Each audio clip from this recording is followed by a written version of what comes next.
Welcome to Murder Mile UK True Crime. This isn't a video, it's an audio experience. The only images you'll need for this episode are these. So close your eyes, open your mind, and savour the sounds of Murder Mile. What links Fat Fred, a playboy and an armed robber who was dubbed Britain's most hated man, and the killing of a fancy dress shop owner with a dark secret locked in his attic? Find out on Murder Mile.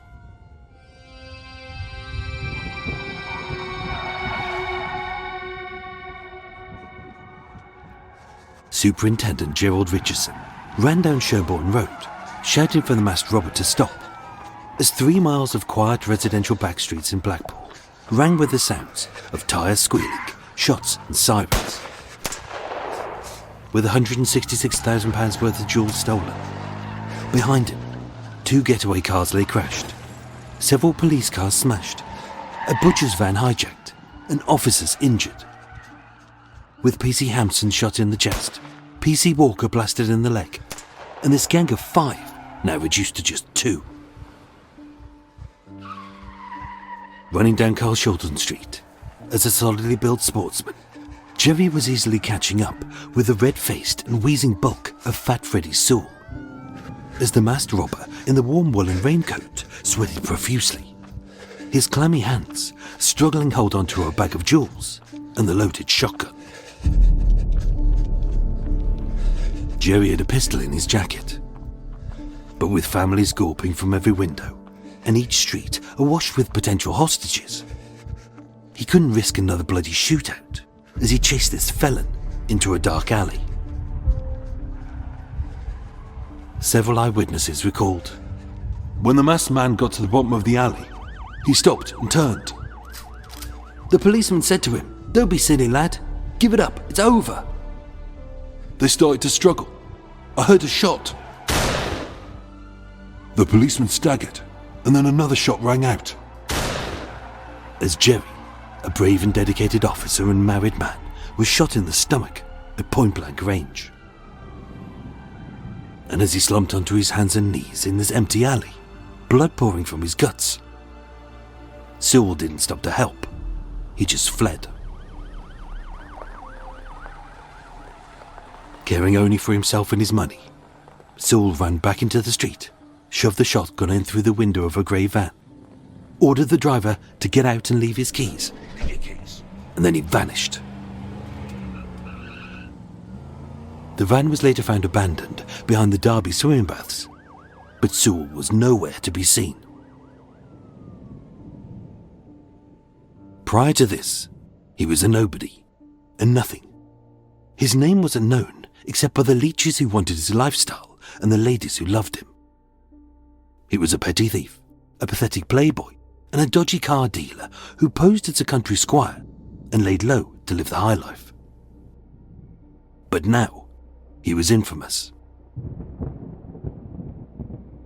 With the sounds of the shotgun still ringing in their ears, Irene Germain, Sewell's 38-year-old fiancée, was flicking through a bridal magazine, being just 1 week before their wedding, when at their safe house on Cocker Street, I heard tyres screech. He ran upstairs and fell through the door exhausted, saying, "It was terrible. Cars had been smashed and a policeman's been shot."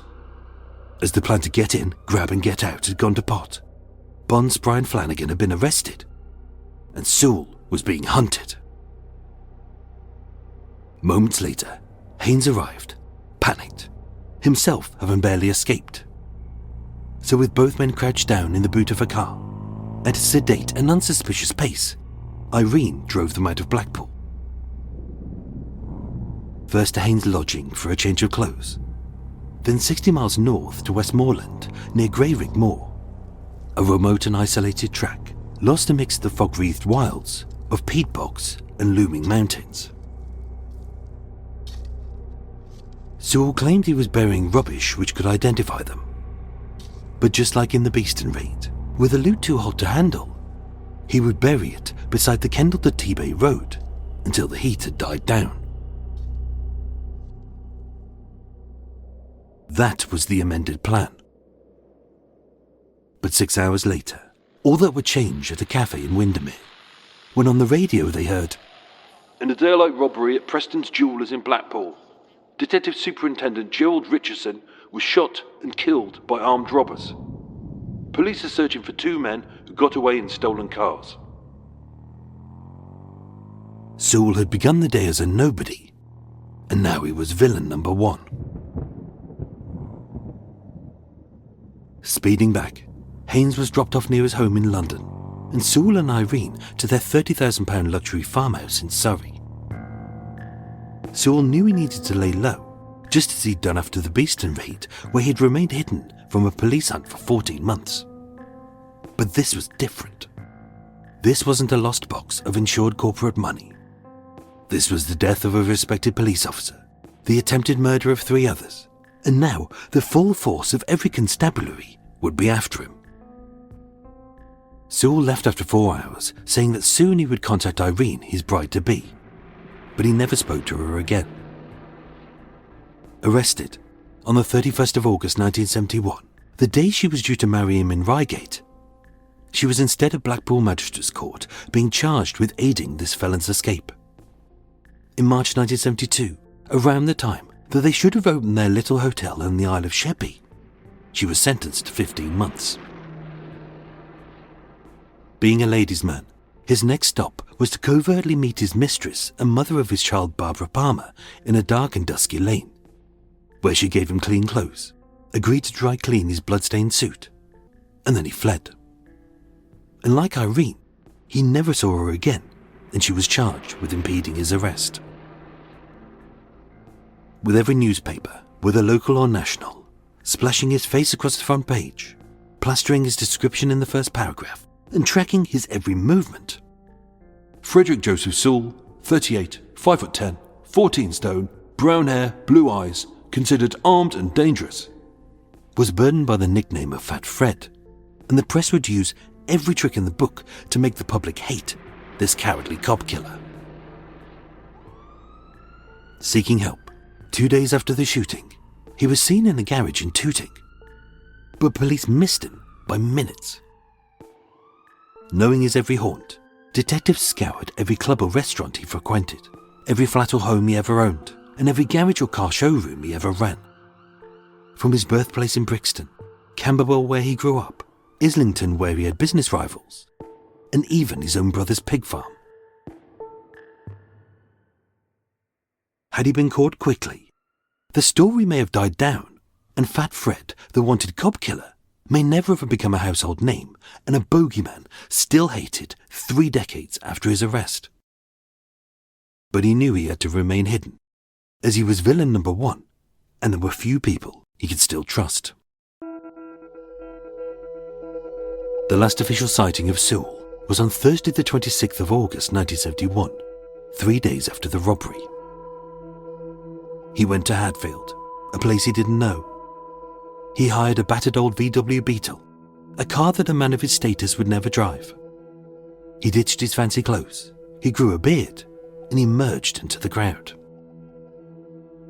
Avoiding his bank, he had Eugene Kerrigan, a loyal employee at his showroom, quickly sell 4 cars to help him flee, and later said, "Once Kerrigan had got the £6,000 to me, you would never have seen me ever again." The flashy playboy, once nicknamed Champagne Fred, was silent and in hiding. But then he had to be, as the manhunt was in full force for Britain's most hated man. The investigation was headed up by Detective Chief Superintendent Joe Mounsey of Lancashire CID, a tough, no-nonsense copper whose sole mission was to apprehend and convict this brutal cop killer. It's often said there's no honour amongst thieves. And although Spry claimed he had amnesia, Bond gave a no-comment interview, and Flanagan said that he wasn't a robber, but the gang's hostage. When Haynes was arrested the next day while trying to watch his 15-year-old daughter take part in a horse-riding event at Stoneleigh, Haynes stated, "This is what I get for doing someone a favour, is it? Sewell wanted a driver. He knew I lost money in the nightclub and said it would be easy." And so by then, all of the gang had blabbed. police used metal detectors on Greyrig Moor to find Sewell's cut of the stolen jewels. A trail of clues was scattered across the back streets of Blackpool, and 1 mile north on Back Walbrick Road sat their forgotten getaway car. The gold-coloured Ford Capri GT with a false registration plate, and in the boot a shotgun, cartridges and a loaded revolver, as well as Sewell's fingerprints everywhere. Police knew who he was, but not where he was. They needed the public's help to find him, and there was no better way to catch a felon than by making the public angry at his crimes. 2 days into this 45-day manhunt, police named Sewell as a dangerous fugitive. Front page of the Mirror newspaper, the headline simply read, "Thugs," complete with a photo of the brave dead detective and the 2 injured PCs recovering in hospital. Underneath were 3 bullet points, stating, "Why are the police angry? Why the public are worried?" And self-indulgently, like this tabloid was the self-appointed so-called voice of the people and the avenging public crusader. What the Mirror believes should be done. Across the country, every paper dedicated their main story, and many pages on the inside, for the hunt for Fat Fred, Britain's most wanted man. With the People's headline stating, "There's no escape for Sewell," and the subline, "He'll soon find that he can't expect help from the underworld." with their dictionary utterly exhausted by calling him mad, bad, nasty and evil, making Fat Fred a national name to blame.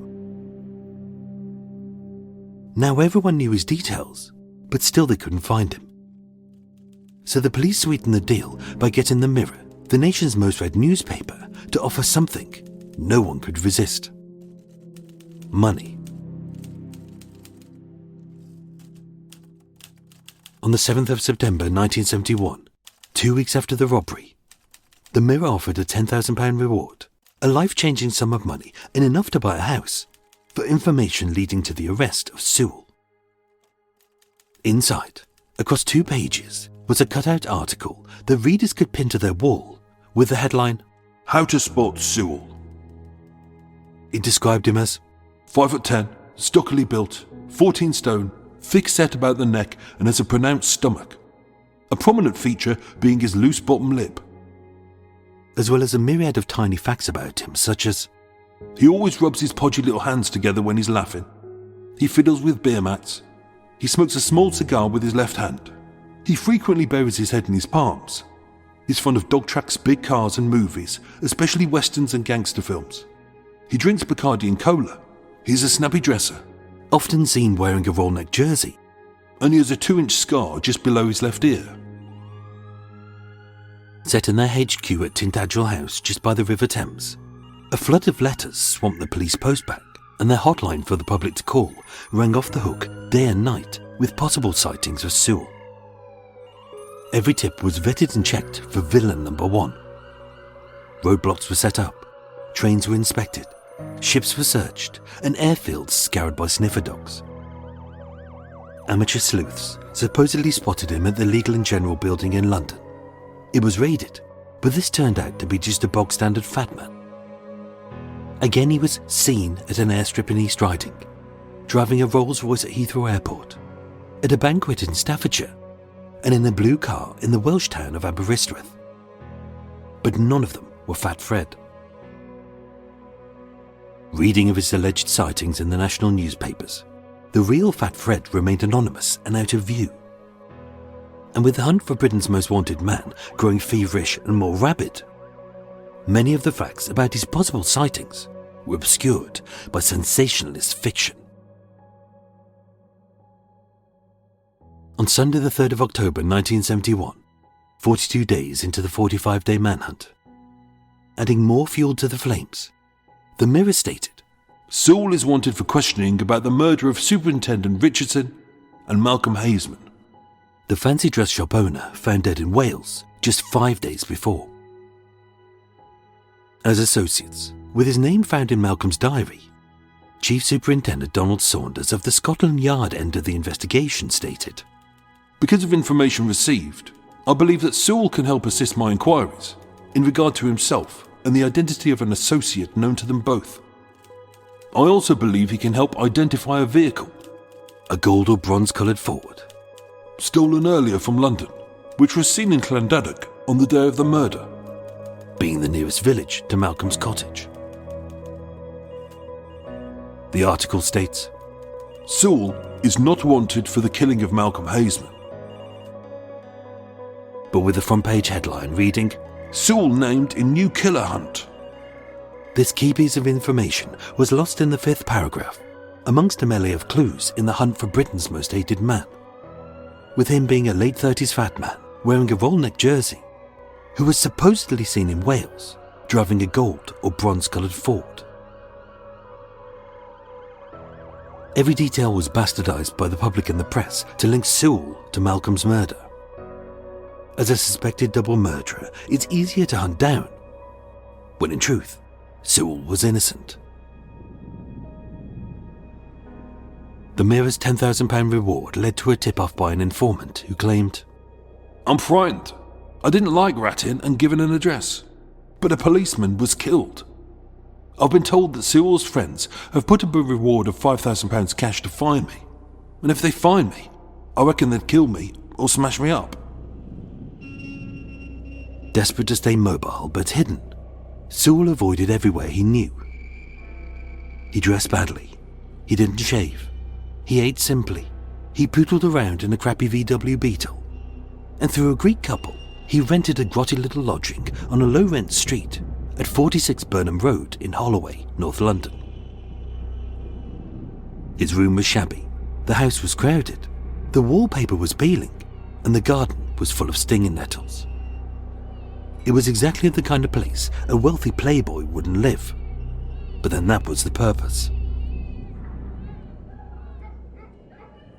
67-year-old widow Alice Pepper, who lived in the top-floor flat, said of Sewell, the ginger-bearded lodger in the first-floor front room, who she only knew as David, "He was a gentleman. I took a fancy to him." He kept himself busy by renovating his room. She told him the kitchen needed painting, and he offered to do that too. He was polite, kind. He always inquired how she did at the bingo. And she didn't know that he was Fat Fred, Britain's most hated man, and later said she was gutted. "I could have done with a reward." With a positive ID, police kept surveillance on the house for several days.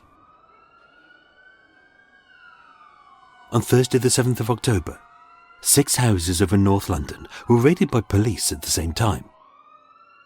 Roads were blocked, alleys were watched, and back gardens were covered, as the lead detectives sat in a window cleaner's van, ready to strike swiftly, as this infamous cop killer was considered armed and dangerous.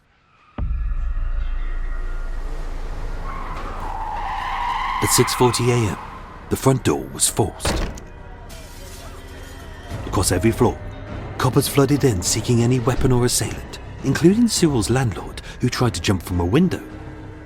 As up the stairs sprang DCI Mulder, DCI Hardy, DI Brothers, and the man who had led this massive manhunt, DCS Joe Mounsey.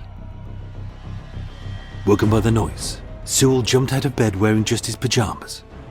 But before he could react, a full 40 stone of burly coppers pounced on top of him. DI Brothers thumped him in the face. They struggled, and before Sewell could reach underneath his pillow, where the press claimed he kept a sawn-off double-barrel shotgun, DCS Mounsey pointed a pistol straight at his head and barked, "If you've got a gun, don't touch it." Sewell was cuffed, arrested, his last £500 was confiscated, and the shotgun was found, already dismantled.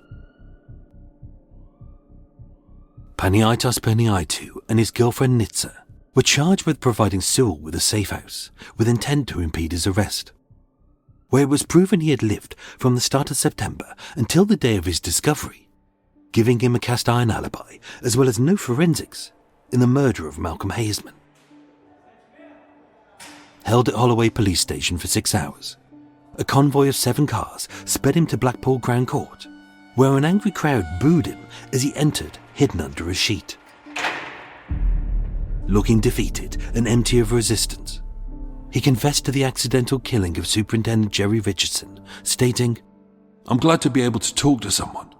You've got to get this thing off your chest, or you go mad. Fat Fred was held on remand.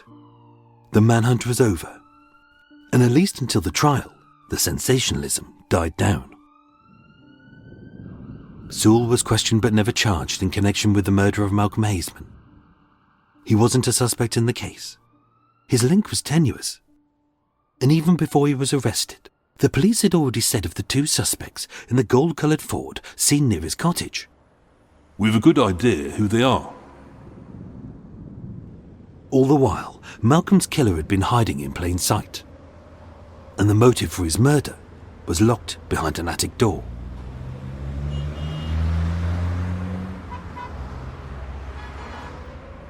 "46-year-old Malcolm Heaysman was a man whose life was an illusion. Born in the city, but dressing like a Farmer Giles, Malcolm managed the family business known as Beck's British Carnival Novelties, and living his life surrounded by a world of makeup, costumes and disguise.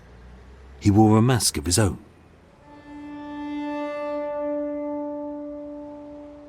Being shy and insecure, his first marriage had failed. In March 1969, he hastily married Rose Austin, a recent divorcee with 3 sons, including 23-year-old Roy Searle. And with Malcolm being so distant with her, their sex life was non-existent, she assumed, because of the innate loneliness which plagued him. On their wedding day, Malcolm vanished for 5 hours to the locked attic room above their shop. Behind a door she was never permitted to enter, and where it was said that day he held a wedding ceremony of his own. Their love was gone before it had begun. She went on their honeymoon to Spain alone, and with him only confident when he was drunk, she discovered his dark secret on the night they were married. Finding him dressed in her silk nightgown, a red-faced and furious Malcolm cried, "Tell anyone and I'll kill you." Again on his birthday, she caught him drunkenly dancing dressed like a ballerina. So when he was out, she slipped the large key from the inside of his jacket pocket and entered the attic room to uncover his deepest secret. There was no Union Jack bunting as he claimed, as inside, she said, was sad but convincing proof of the truth. Walls of mirrors lined with rows upon rows of women's dresses, shoes and lingerie, all exquisite and a size 12. Their marriage was a sham to hide the man he could never be, and it drove them apart. They argued, they fought. She moved into the spare room, stating, "I locked my door to stop Malcolm sleeping in my bed when I wasn't there." And although she tried to help him, she had already started the divorce proceedings from him by the time that he was dead, as his threats against her had become more violent and all too real. Her son Roy said, "I killed Malcolm because of the way he treated my mother." On many occasions he'd threatened to kill her. He left knives on her pillow. "My mother was sick. She begged me not to confront him and said if she told anyone he was performing as a drag act in Soho, he would kill her." Rose said, "Malcolm ruined my life. I wish with all of my heart it could have turned out differently. But it didn't." On Monday the 28th of September 1971, Malcolm left for Wales to renovate his Carmarthenshire cottage, but also to escape his business, his stresses, his life, his family, and his secret. Knowing he'd be away from London and his mother, Roy saw this as the perfect opportunity to talk to Malcolm, not kill him. At least that's what he claimed. Roy didn't have a car, so a bronze or gold-coloured Ford Capri was stolen from Dagenham, and with it later spotted by locals in the village of Gwynfe, with its driver asking for directions to Malcolm's cottage. It coincidentally matched the getaway car in the Blackpool heist, but by then, that car had been impounded. Roy also couldn't drive, so he drafted in a friend, Roy Owen Gibson, a man said to be 40s-ish, swarthy, thick-set, wearing a polo neck jersey. Later mistaken by locals for Sewell, having seen his photo in the local paper. And having a long criminal record, Roy needed a man who was handy with his fists, as Malcolm, who had underworld connections like Fat Freddy Sewell, had already threatened to have Roy fixed. Overnight, the two Roys tailed Malcolm's car to Carmarthenshire, but lost him just shy of Llangadog. By dusk, 40 yards from his cottage, Malcolm was surprised to see his stepson waiting. Roy recalled, I said to him, it was time he straightened himself up and stopped threatening my mother. He told me to get out and said I could be fixed, beaten up. I thought of my wife and my baby, and I dived at him. This being an account confirmed by Roy Gibson, as well as the forensics at the scene and the detectives. I grabbed a big piece of wood lying on the ground, A 6-foot-long, 22-pound fence post, and hit him with it more than once. When I left, I didn't know I'd killed him. I'm sure I heard him groaning. From the start, Roy Sewell was the police's prime suspect in the murder of his stepfather. But as the press and the public hunted for Britain's most hated man, in their eyes, Sewell could be guilty of literally anything. On Thursday the 7th of October 1971, the same day that Sewell was caught, and the front page of a newspaper exclaimed, We got him! Cop killer trapped! Those same newspapers posted a tiny, almost insignificant article hidden deep amongst the trash. On page 30 of The Guardian, it simply read, Stepfather murder. Roy Sewell, 23, remanded at Llangadog for the murder of London businessman Malcolm Heaysman. There was no sensationalist reporting, no baying crowds, and his name has almost entirely been forgotten. On Tuesday the 1st of February 1972, again being usurped, as the public fever for Sewell's incarceration reached a fever pitch. On page 17, in the corner of a regional newspaper, it read, Roy Sewell sentenced to life imprisonment at Swansea for the cruel and brutal murder of his stepfather. Sewell pleaded not guilty to murder, but guilty of manslaughter by provocation. Roy Gibson was also sentenced to 5 years for aiding, abetting, and 18 months for taking a car without consent. That's it. Oddly, in so many of these articles, Malcolm Heaysman is barely mentioned, and Fat Fred isn't mentioned at all.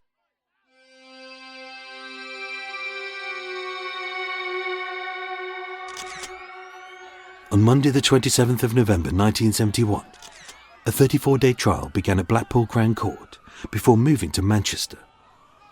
All of the accused in the robbery at Preston's jewellers, Charles Haynes, George Bond, John Patrick Spry, Thomas Flanagan and Patrick Sewell, were held at Strangeways Prison.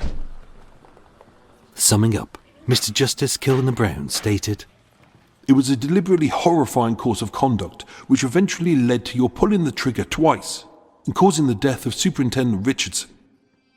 It is necessary not only to sentence you in relation to your own part and your own character, but also as a warning that any man who shoots down a police officer in the course of their duty must expect the severest punishment which is permitted to the court. With the trial deliberated by a jury of 12 men, John Spry was sentenced to 20 years for the attempted murder of DS Gerry Richardson, 25 years for the attempted murder of PC Hampson, 15 years for firearms conspiracy, and 15 years for robbery. Bond and Flanagan were sentenced to 15 years for robbery, but not guilty of the attempted murder of 3 other officers. And Haynes, who Sewell claimed was the ringleader, got just 10 years for robbery.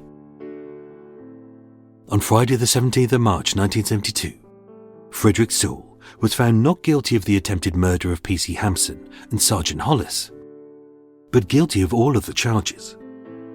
He would serve 15 years for firearms conspiracy, 20 years for PC Walker's attempted murder, and for the killing of DS Gerry Richardson, 30 years in prison to run concurrently. Maureen, Gerry's widow, broke down as the sentence was read, with Sewell later claiming He was full of remorse for her loss, stating, "I shall see him every day of my life. He just kept coming. He was too brave." Yet 8 months later, that didn't stop him and 4 others from rioting and attempting a prison break. Held at Godre prison, Fat Fred remained Britain's most hated man decades after his incarceration, being named any time a heinous killer was mentioned in the press. By 2001, aged 68, having served 29 years, Sewell was released. So did he learn his lesson? Was he full of remorse? It's unlikely, as having continued his dealings behind bars, when he got out, it was said that Fat Fred was worth over £1 million.